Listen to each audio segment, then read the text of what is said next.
Чакан жерге ежевика отурулуп турат, ошол боюнча маалымат берели. Азыр айтып берет ошол секреттер боюнча. Бул жерде 50 сотокта эмне сорт ежевиканы? Ол жерге шак байлаган место калбай калат да. Дагы бир 10 күнгө жетпей буларды отургузуп көчөттү көмөбүз. Уход жакшы кылып атпайбы десем, наоборот начар кылабыз уход. Чөптү өстүрүң. А эмнеге? Нону чөптүн үстүнө таштап коебуз, узун болуп өсүп кете берет. Тиги сындырып албай аккуратно алыш керек чөптүн арасынанчы. Анан бул ежевиканын бир эмеси бар. Секретичи. Жо баа түшөт да. Ал жактан тыйын таап алат экенсиң. Анан таттуу да болот экен. Анан кеспейт да. Жарымына биогумус бергенбиз. полный уборка кылып, тазалап, ежевиканын тамырын көмүп көчөткө чыгарабыз өзү. Аябай укмуштуу көрсөткүчтөрдү көрсөткөн.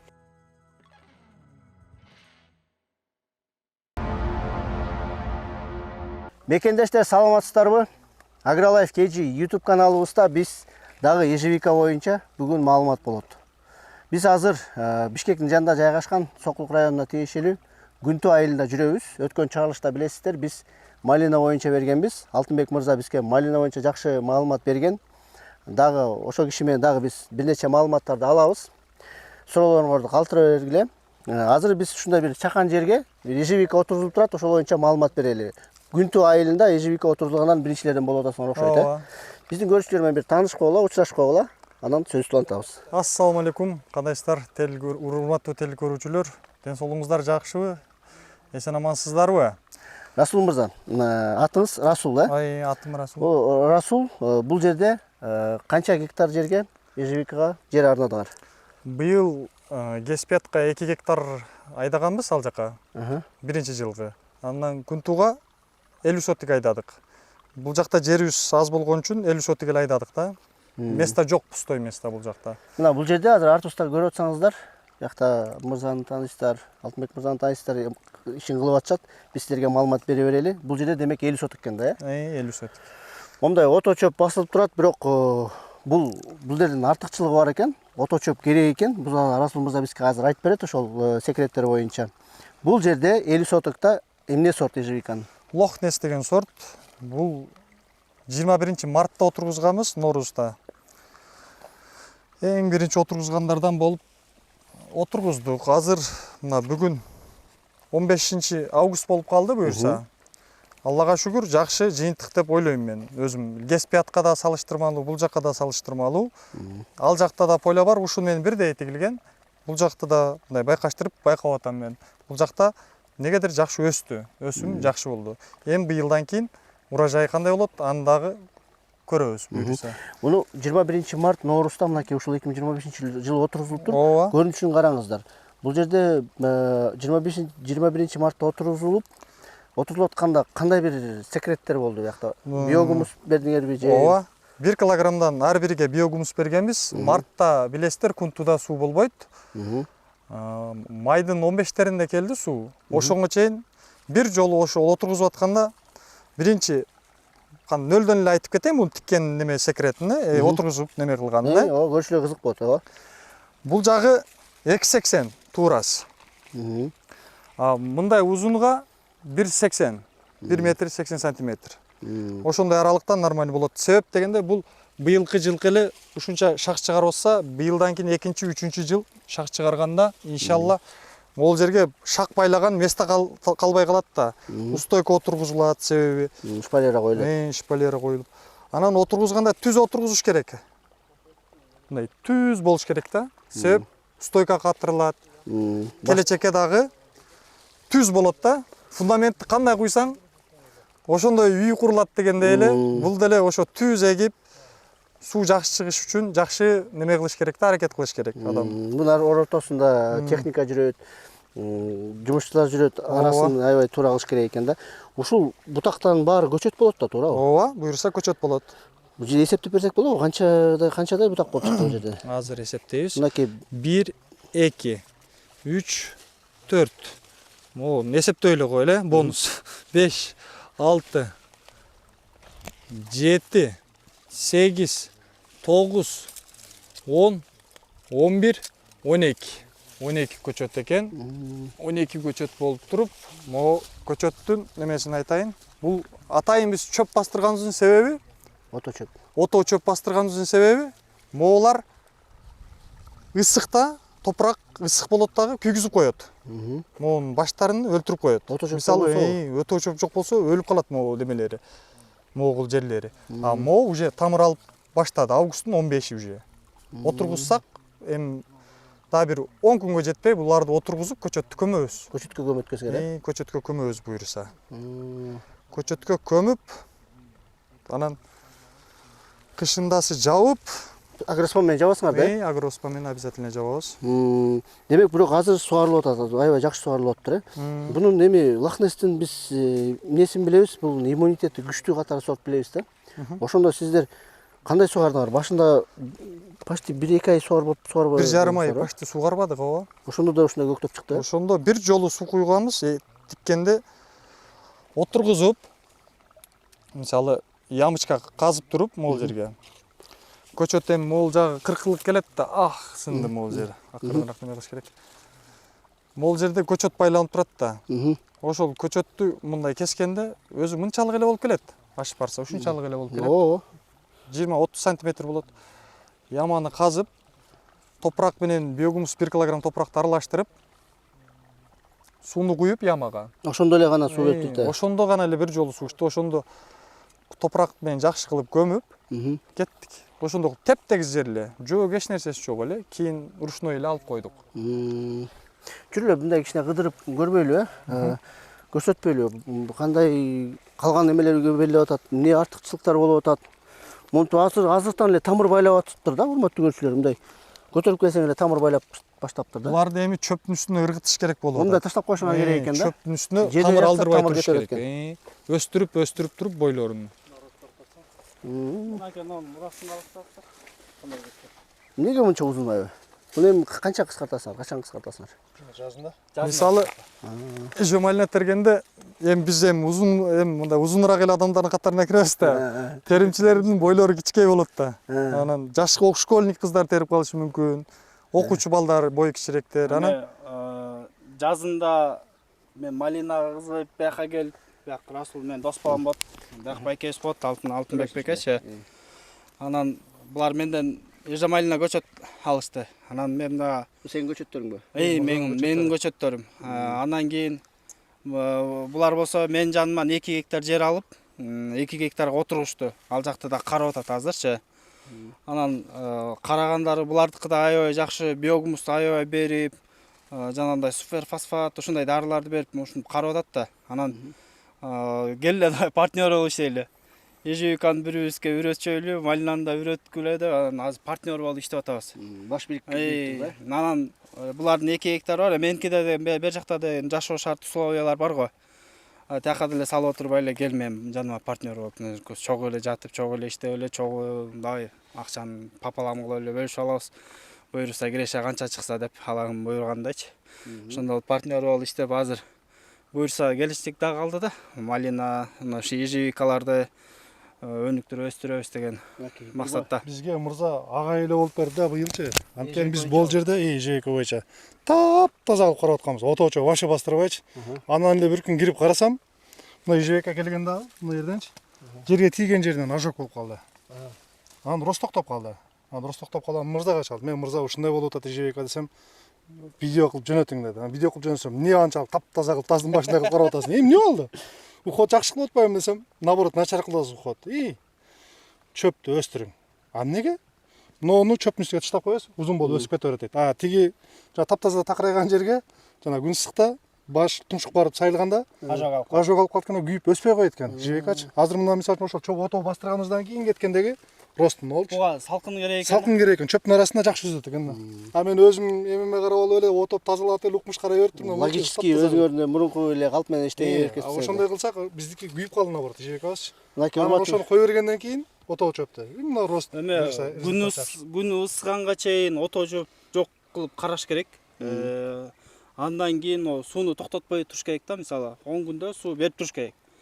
Андан кийин чөп өскөндөн кийин бул салкындын ичинде аябай бат өсөт экен да болчу. Биз дагы жаңы дыйкан болуп үйрөнүп ушул тажрыйбаларга жетип келдик да. Анан күздө мисалы чөп деле уже бышып калат да. Бул 15-20 күндө чөп өзү эле бышып калат. Ежевика көрүнүп эле тазалаганга оңой болуп калат да. көзүндө тазалап туруп, кааласаң ушул эле чөп менен жабып койсоң да болот. Кааласаң агроспан менен жабып салсаң дагы боло берет да. Ежевиканы чөп менен да жапса болот, агроспан менен да жапса болот да. Агроспан менен жапканда жумуш жеңил болот экен да. Эрте жазда келдиң, бир күндө ачып тазалап, чакан жери эл мисалы 30-40 сотук боло турган болсо, ачып тазалап, эртеси күнү стойкаларына өтүп калсаң болот экен. Чөп боло турган болсо, аябай ноларды сындырып албаш керек да. Бул ноларды сындырып албай аккуратно алыш керек чөптүн арасынанчы. Анан бул ежевиканын бир эмеси бар. Секретичи. Мисалы, ежевика чырпыктап коюңуз. Бул өтүп туруп, сынып туруп, кайта өзүнө келип калат да булчу билинбегени мененчи чөп жаба турган болсоң. Анан бул жеринен инфекция кирип, бул ежевика орuyт экен да. Анан агроспан менен жабып салсаң, агроспан оңой да. Алгангачы жумушуң да бат болот. Ошондуктан мен көбүнчө совет бергеним агроспан менен оңой болот. Анан ошо менен агроспан менен жапса болот. Анан кээ бирлер аккуратно өтө чакан жер болсо чөп менен эле жапса деле боло берет да. Алтынбек мырза, ушул неге ушул Лохнесс сортко токтолдуңар, анан кийин малина менен иштеп аткандан анан ежевиканын артыкчылыгы эмнеде экен? Ошонун айырмасын айтып койбойсуңар баштап атканда?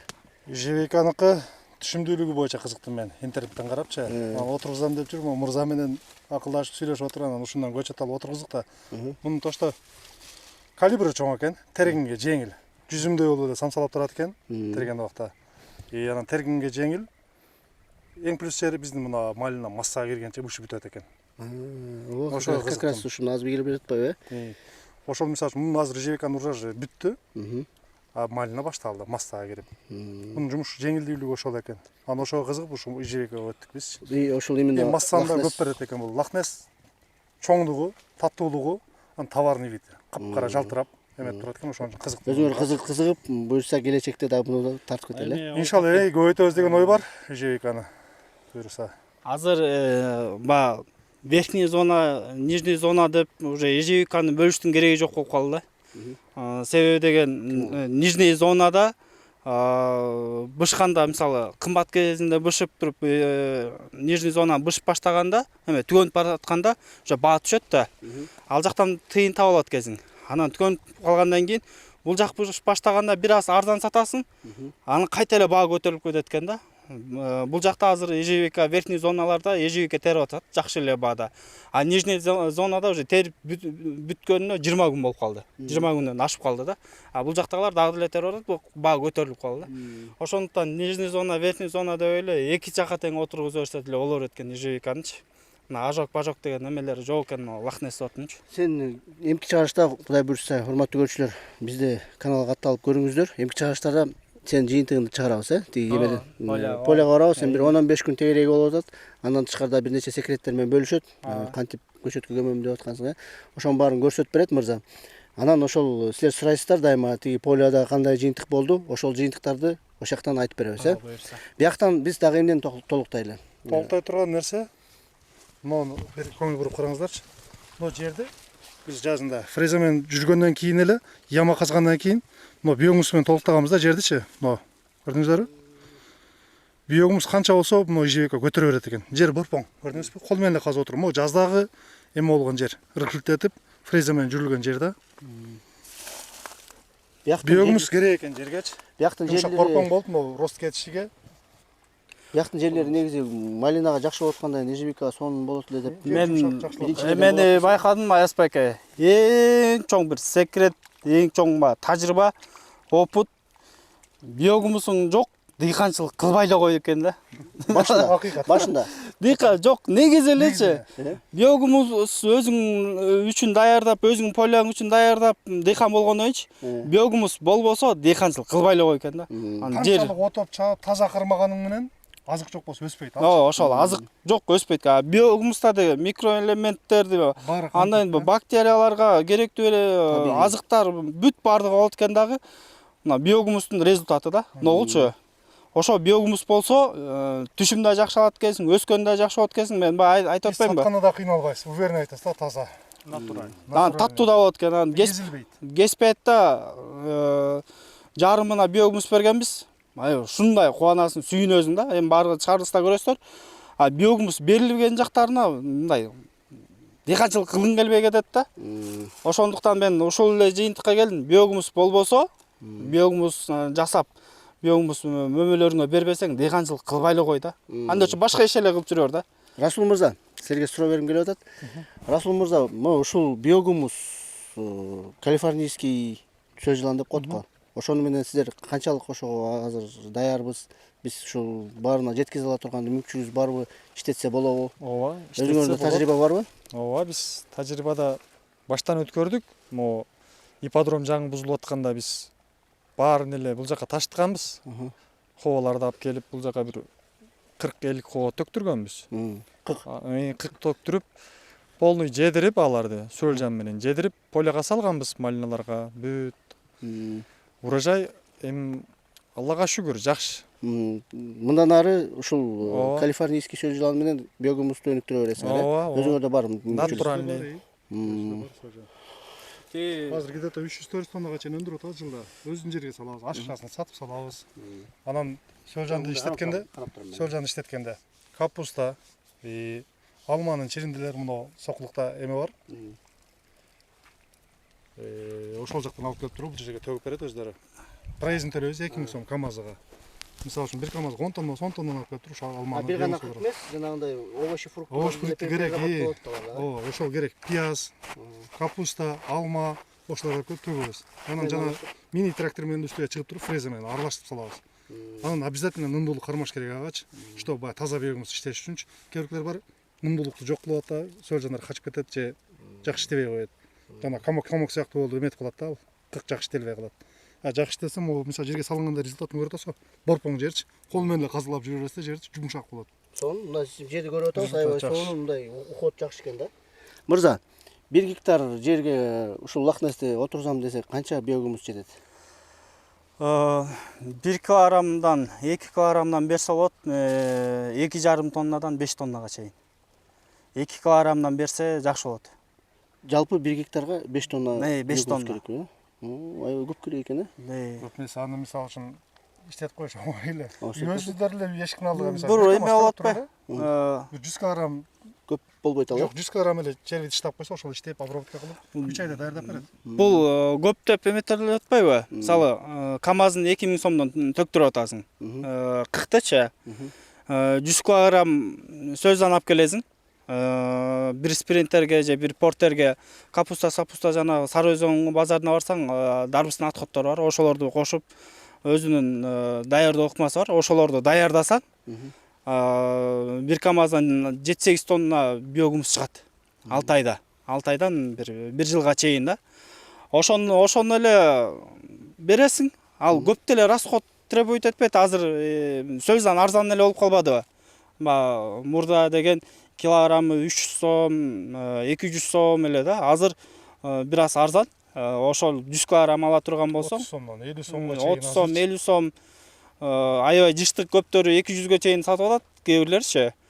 Ошо жыштыгына каратачы. Ошондон 100 килограмм алып келип койсоң, мисалы 10 000 сомго сөздөн алып келе турган болсоң, 2000 сомго бир 20 000 сом менен 7 тонна даярдап аласың. Сөзданың дагы өзүң да калып кетип берет. Мишал көбөйүп кетип. Дагы кыктөгүп көбөйтө бересиң. Алтынбек мырза, Оңой. Силерге бир суроо берейин, э? Ушул күнтүү айылында буга чейин ежевика отургандар болдубу? Силер биринчилерден болуп отуруп атасыңарбы? Бизге чейин Лахтей деген сорттун бир аз отургузушуптур. Күнтүү Чакан, огородторго биринде экинчи жерде бар экен, аны да көрдүк. Эми түшүндүрүгү жакшы, калибры да жакшы. Лахтейдик жана кисло-сладкийчи. Огородко мисалы үчүн 1 саат, 2 саат отургузуп, келиптер 5 соткача отургузгандар бар экен. Жакшы, жыйынтыктары жакшы болот, э? Жыйынтыктары жакшы эле, могу приемкага барганда көрүп атам, калибровкасыны, видини, товарный вид жакшы. Биз могул жерден бирок урожай ала элекпиз. Быйыл отургузганыбызга 2 жылдан бери. Бул ото чөп калабы до конца же качан? Ото чөптүн 10 күндөн кийин уже тазалайбыз. Полный уборка кылып, тазалап, ежевиканын тамырын көмүп, көчөткө чыгарабыз өзүбүз. Көчөткө чейин отойт экенсиңер, андан кийин тазалап, таптаза кылып туруп, көчөтүн отургузабыз. Силер такыр капельный орошение колдонбойт экенсиңер? Жок, капельный орошение мен талабыма ылайыктуу эмес экен. Сиз мындай настоящий дыйкан экенсиңер да, арык менен эле сугарып, мына мисалы арыкта суу агып атат, нымдуулукту карагыла кандай теп атат. Сонун болот ушул эле. Ооба. Башынан бир жыйып коебуз, сууду болду, контролдоп Эгер арык менен сугара турган жакшы мүмкүнчүлүктөр болсо, капельный орошениеге расход болбой эле иштей берсе болот. Капельный орошение могул ылдыйган ишинчи жак эмеге кеспияттаганы кылып көрдүк 2 гектарда. Минустар аябай көп болот экен. Неге? Чычкан тешип коет экен. Биринчиден мен тажаткан ошол болуп атат. Мынакей. Капельныйды тешип коет экен, суу коюп аткан эле атат бир жеринен барып аны жамап, насосту эс алдырып сугарыш керек экен. Ошол эмелери минустары көп экен. Ага бензин алып бар, солярка алып бар. Аны от алдырып алып алдында карап турушуң керек. Демек- Ама онда бир жыгып коесуң болду, суу кире берет. Эч ким карабайт. Өзүнүн эле бир кемчилиги бар экен да. Эмне кылалы? Ошо менен жыйынтык чыгаралыбы же толктой турган нерселер барбы, Расул? Болду, ушул эле бүт Буюрса эмки чыгышта да келип ушул ежевиканы көрсөтүп туралы, Күнтүү бияктын Шалта деген айылдар бар. Биякта кандай ийгиликтер болуп, ушул жакта карап турушат да. Шалта, Күнтүү, Келиңиздер. Кызылтуу. Элге да кызыктуу да бул. Мисалы эмне кандай жыйынтык болду? Быйыл тигилгендер кандай болуп атат? Канча өстү? Мисалы маалыматты берип элге жеткирип турсак, бул аябай жакшы го дейм. Колдон келгени үйрөт турабыз. Ооба, эми Акылыбыздын кийинки чыгыштарда быт маселелерин немелерин сүйлөшөлү эле. Азыр эми ага чейин көп барды туурабы? Мырза эмне деп токтоло аласың? Жыйынтык чыгаралы? Мен толуктай турган нерсем эмгек кылыш керек. Биогумус көбүрөөк болуш керек экен. Канчалык жакшы болушту. Биокымызбы? Биогумус. Биогымыз деп тамаштап коесуз. Биогумус болсо жакшы экен. Бул да жаратылыштын эмеси да. Табигый. Табигый. Биздин жыйынтыктай турган нерсе ошол. Бул эксперимент болду. Мисалы Мону деген АСПК. Эрте жаздан баштап кечкүсүгө чейин чоюн жултуртуп, мөмөт өрсең дагы расход болмоксуң. Ажог алып, ростко дагы эме болмок. Өзүнө керектүү витамин, суусун бердиң. Салкынды сүйөт ежевикачы. Ото чөптүн арасында өстү. Эми буюрса уборка кылып тазалап туруп эле көчөткө көмүлөт. Агроспан менен жапсалат, жолосо ушунун чөбү менен кеңешебиз андагычы. 50 соткага канча көчөт кетти? 50 соткага биз 1200 көчөт отургуздук. Анан ошол менен жабылат. Бул үстү жабылганы ноябрда жабылат. Ноябрдын 1-инде. Погодага карата. Эрте жаап салсаң да жаман, э? Эрте жаап салсаң ичи ысып, ажог алып калат. Көктөп. Суук болуп түшкөндө эле жаап койсоң болот. Күзүндө өтө эле салкын болуп калат го. Монда азыркы учурда жаппайсың, бирок күн сууктап калганда жаап койсоң ошо менен сон.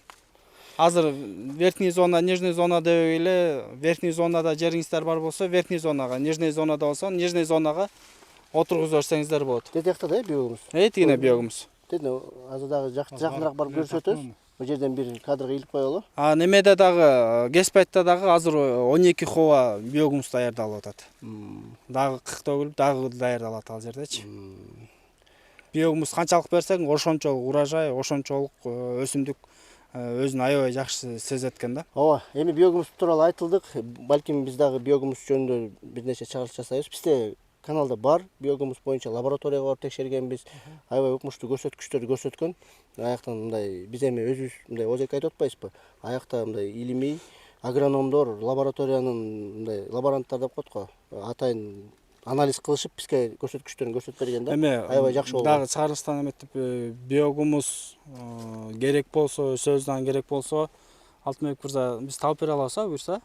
Колдон келиши. Кайрылса болот да. Калифорнийский сөзүнөн боюнча дагы биогумус боюнча дагы болот. Биз анткени өзүбүзгө багып атабыз да. Бизде бар да. Эми каяктан алам, анан тигиндей мындай десе, бизге кайрылса, буюрса жардам бере алабыз да. Келе жыйынтык чыгаралы. Урматтуу көрүүчүлөр, биз эми мынакей малиновый өткөн чыгышта малина боюнча айтып бергенбиз. Азыр биогумус дедим да, мынакей. Ежевика боюнча да маалымат бердик. Биздин каналга катталыңыздар. Бул ушул 50 соткага дагы келип тартабыз. Эмки чыгарылыштарда биз буюрса бадыраң боюнча маалымат берели, э? Бадыраң дагы отурулуп атат. Бадыраң дагы кызык. Биздин каналыбыз агро болгондуктан биз бир гана мөмөгө токтолбойбуз. Бүт культураларга бизге силерге маалымат беребиз. Мейли, энди коштошуп коелу. Сак саламатта калыңыздар. Жакшы. Коштошуп коелу. Ишиңиздерге ийгилик, ден соолукта болуңуздар.